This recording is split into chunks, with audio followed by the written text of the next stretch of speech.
Ó, agora eu tô profissional. Oi, benção. No meio desse mangá cheio de gênios e jogadores com essas armas apelonas, corpos criados exclusivamente para meter um gol, cérebros com poder de processamento quântico. Nossa, aí eu forcei. A gente vai ter alguns personagens que fazem o básico.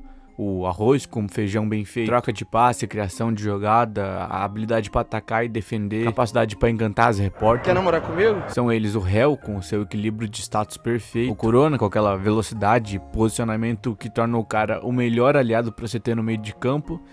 E também no Rivals, o Height com aquela marcação dele que consegue botar pressão até no segundo melhor do mundo. Esses são jogadores com a base bem definida e olhando de longe não parecem carregar o título de ser o melhor naquilo que fazem. Então a gente tem o Nanase, que por mais que seja um desses jogadores aí que costuma ser deixado de lado pelo fandom, bota de lado nisso, ainda consegue se provar sendo útil nas partidas que ele joga. Pra você que não tá lembrado, ele começa sendo apresentado como esse personagem mais gente boa, mais desenrolado. Eu acho que esse é um bom termo. Só que ao mesmo tempo, o cara mostra a confiança e a vontade de que ele tem pra jogar, sem precisar ser bastante arrogante, que nem a maioria dos personagens. Durante aquela peneira que o Ego fez pra ver quem ia ser escalado pra jogar contra o Sub-20, ele pode não ter mostrado a visão mais pica, o melhor controle de bola ou o maior tesão pra fertilizar um gol, mas perceba que várias vezes ele demonstra entender a situação e saber o que fazer na hora certa, ao invés de só fingir que tava marcando alguém ali, que nem a maioria dos figurantes. Como quando o Isagi tava levando pressão do Karazo e virando praticamente um peso morto naquela partida. O Nanase vê isso e se posiciona de uma forma para aumentar as opções de passe pro Yoichi, se colocando no meio do Hiyori, que é quem tava com a posse de bola, e os dois que estavam ali no mano a mano, ele recebe a bola e dá o passe pro Yoichi, que deixa o meio campista pra trás. Assim como o que aconteceu antes, se ele não tivesse tomado essa iniciativa, o Corvo ia acabar roubando a pelota do Yoichi e voltando com aquele contra-ataque guloso. Aí o Isagi não teria se destacado e não seria escalado pra jogar contra o Sub-20. Aí o Bulelok continuaria perdendo e, consequentemente, o futebol japonês continuaria a mesma coisa. Não querendo tirar conclusões aqui, mas se não fosse na Nanase, você provavelmente nem teria nascido. E resumindo o que eu quero dizer aqui é que sem Metavision ou nenhuma habilidade de percepção espacial, o cara ainda assim consegue se posicionar no melhor lugar de suporte. Algo parecido com o que o Kurona faz, só que sem a velocidade e a trança dele. E só com isso o cara participa ativamente de todos os últimos gols daquela partida, indo desde roubar a bola até iniciar o contra-ataque e ajudar no meio de campo. Claro, naquele momento ele não tinha se destacado o suficiente pro Ego escalar ele, só que agora descobrindo e treinando a sua ambidestria, o cara pode acabar sendo escalado várias vezes pra Copa. A reação química com o Rin e com o Isagi ele já tem.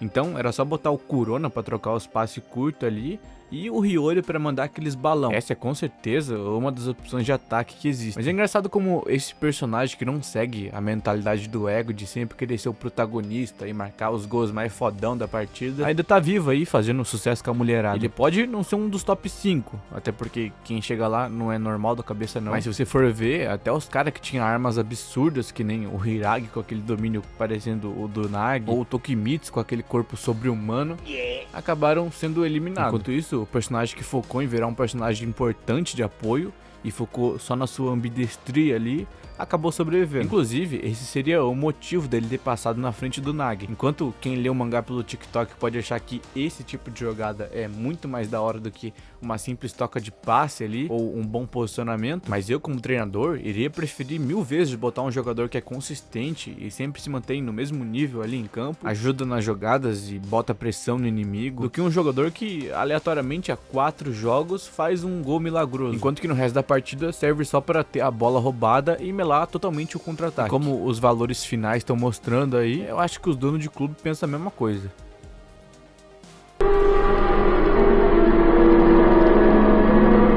Mas dando aqui mais uma atenção para ambidestria dele, é massa que além disso dar uma vantagem absurda em relação a outros jogadores aí, essa é uma habilidade tão requisitada no nível mundial quanto a Metavision. Claro, no mangá o foco é o Isagi, então essa arma aí vai receber bem menos atenção, enquanto que a do Yoichi ele acaba tendo até um efeito visual. Só que a gente for pensar num modo geral, os jogadores que mais se destacam são aqueles que podem criar jogadas em qualquer lugar, em qualquer ângulo. Os dois exemplos mais claros disso são o chute de armas duplas do Isagi, que dão pro cara uma liberdade absurda de marcar gol de qualquer lado, mesmo se ele tiver marcado por um zagueiro, ou o próprio Noel Noah, que como o Isagi já disse, a maior arma dele não é o seu drible mecânico ou o seu corpo super forte, mas sim essa ambidestria que dá a chance pro cara marcar de qualquer jeito possível. Inclusive também tem uma teoria que diz que além do cara ser ambidestro com o corpo, ele também é com a mente. Eu não sei se você tá acompanhando a obra ultimamente, mas uma das teorias que o Ego recentemente começou a falar sobre é essa dos aprendizes talentosos e os gênios no futebol. Os aprendizes sendo a galera que tá sempre planejando a jogada e descobrindo novos talentos, e os gênios só sendo os caras que são naturalmente bons de bola. Como aprendizes, o Isagi, Kaiser, Karasu, Hiyori carregam esse título. Aí o Nagi, Bachira, Lavinho são quem tá mais pro lado desses gênios. Só que se você tenta classificar o Noah, dá pra ver que o cara se encaixa nesses dois termos, sendo naturalmente um ambidestro e também um estrategista nato. E bom, como o protagonista desse vídeo já tem a ambidestria desde o nascimento, só falta a mentalidade e a experiência para ele se tornar um aprendiz talentoso. Posso estar forçando um pouco a barra aqui, mas o Nanase é basicamente uma versão bebê do Noah. Uma prova de como essa revolução tá acontecendo é a partida contra o Bastard. A mesma vontade que ele teve durante a peneira foi mostrada aqui. Além de ajudar na pressão contra o time alemão em vários momentos, como durante a primeira tentativa de gol do Kaiser, indo contra o Hiyori e tomando até a bola do Kurano. Além disso, dentre todo mundo que tava ali para dar suporte pro Rin, o cara acabou escolhendo ele. Claro, o treinamento dos dois servia justamente para isso, e foi lá onde o Rin descobriu a ambidestria dele. Mas basicamente o cara virou pro Rin o que o Kurona foi pro Isagi. Mas fora tudo isso aí, a participação do cara foi dando a última assistência pro Rin, que ia lá e só parava o contra-ataque mesmo, porque dane. Mas uma coisa que eu vi os caras comentando no Reddit é de como o destino dele teria mudado caso o cara tivesse escolhido outros clubes. Vamos lá, começando pelo Barça. Esse é um time que, como a gente muito bem sabe, é feito para quem realmente já sabe driblar bem, tem um bom controle de bola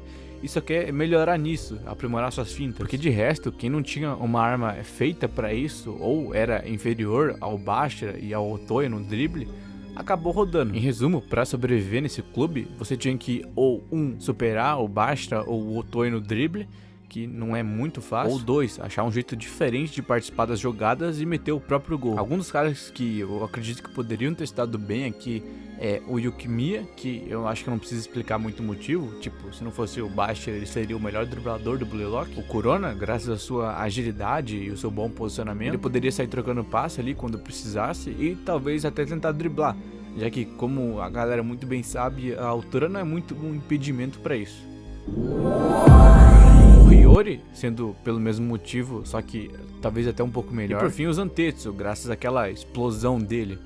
Se bem que eu acho que talvez o Manshine seria um pouco melhor. Então basicamente eu não vejo como o Nanase poderia acabar tendo um final diferente daqueles que não conseguiram passar nesse time. Falando agora do Bastard, eu acho que seria uma opção quase tão ruim pra ele quanto o Bashir. Só nesse time a gente tem o Hiyori, Kurona, Kiora e Height e o Nesp como suporte, aí sendo os dois Coringas pra roubar qualquer bola que sobrasse ali. O Kunigami junto do Yukimiya consegue fazer esse trabalho de segundo atacante muito bem, sem contar o Isagi junto do Kaiser, que consegue finalizar do jeito mais eficiente possível. Se esse time no auge tivesse enfrentado o Ubers numa partida normal ali de 90 minutos, eu boto minha ficha aqui dizendo que eles ainda assim teriam ganhado. Talvez o Isagi junto do Hiyori poderiam se juntar ali pra despertar um ego do cara, mas só se isso fosse um anime genérico, né, onde a brisa dos caras é usar o poder da amizade. Agora indo pro Ubers, eu acredito que ele teria o mesmo efeito que aquele antigo atacante do Sub-20. Sabe aquele cara que queria arrebentar uma K-pop? Como todo o time é focado em troca de passe, marcação inteligente e sempre dá a última assistência pro Barou, se destacar ali é quase impossível, só sendo um dos top 5 para competir com o Rei.